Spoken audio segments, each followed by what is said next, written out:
This is our latest shower pan creation, and it is a doozy.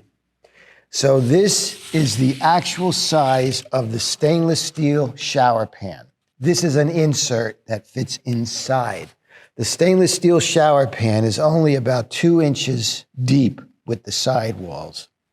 So what we had to do with this product, this was printed out on the CNC. So this started out as 1 3/4 inch sheet of AZAC, 4 by 8 foot sheet. And then Ron worked on his computer over there. He was truly inspired with this. This was all Ron. This came out of Ron's heart. Here is his proof of concept, his prototype. Okay, he came to me with this and said, "What do you think, George?" And I said, "Ron, that's beautiful. Unbelievable. Do it. Go for it.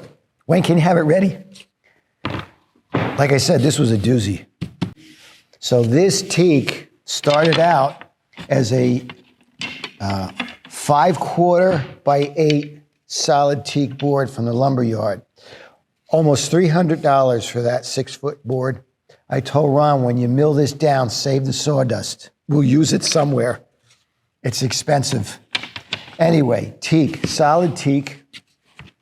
And then what he did on the CNC is he developed a pattern where he made these drain holes in between each of the solid teak runners. And that's what's going on here.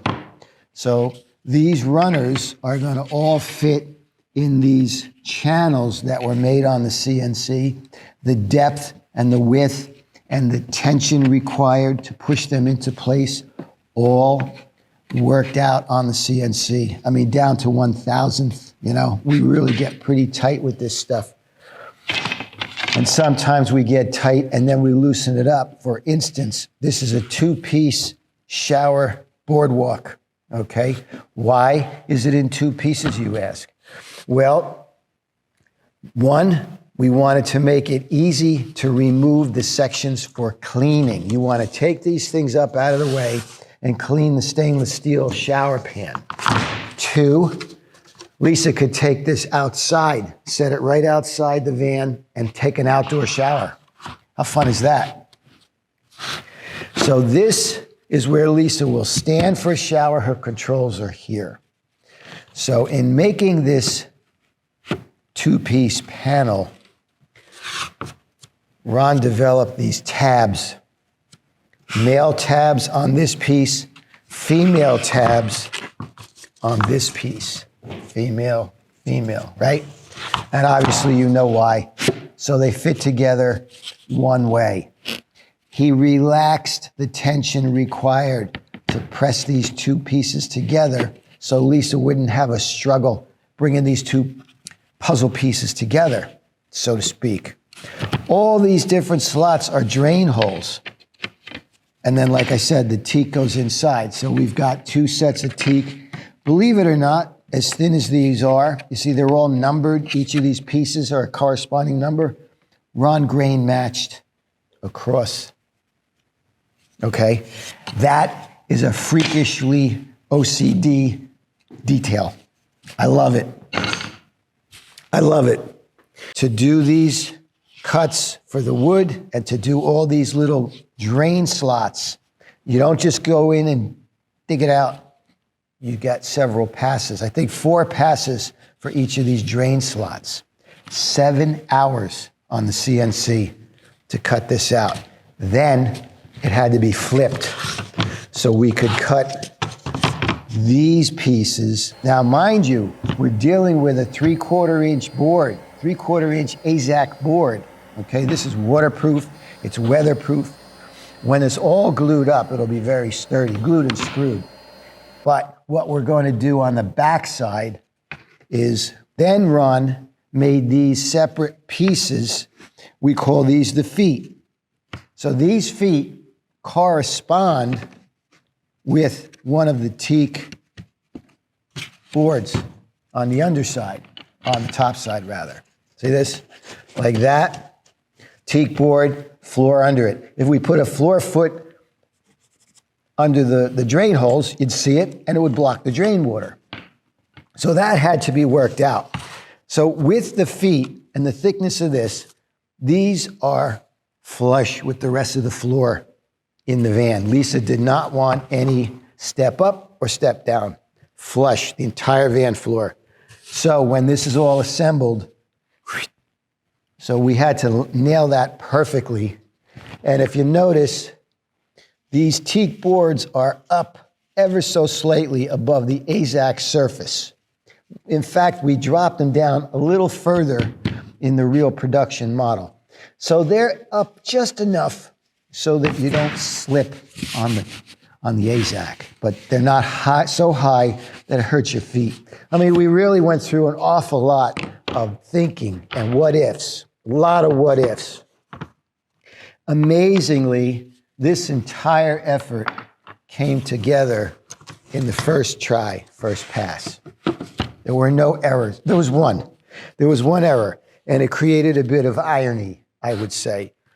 Around the perimeter, we've got these little tabs, these little stay tabs. Right here, see that tab? They were the full height, the full thickness of the AZAC. And once we got this printed out and we looked at it, we decided we should have brought those down to maybe a half height. So that's what we did. Once it was printed out, we took them down from flush with the top, took them down. What did we do? What did we use for that? An old world Japanese saw. Why is this so ironic, you say? Look at the different tools that we can employ. A computerized CNC machine, a handsaw, a solid brass plane. All the machines, all the tools in this shop, whether they're hand tools or power tools, they're all simply an extension of your mind through your hands. That's what that is. Some people say these CNC machines are for mass production only.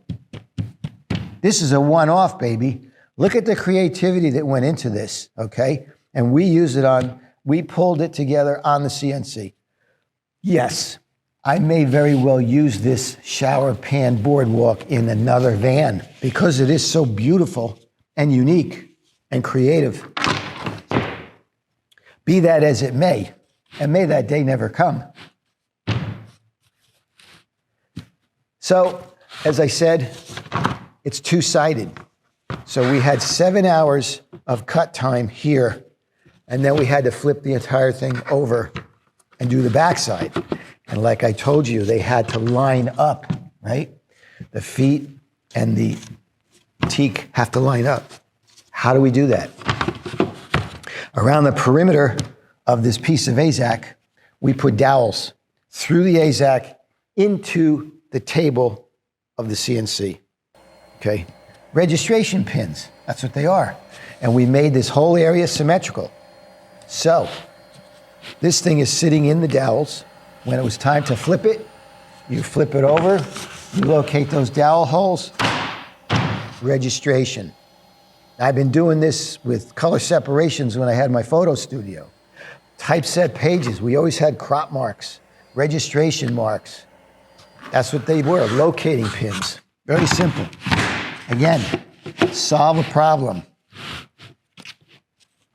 So this is ready to go.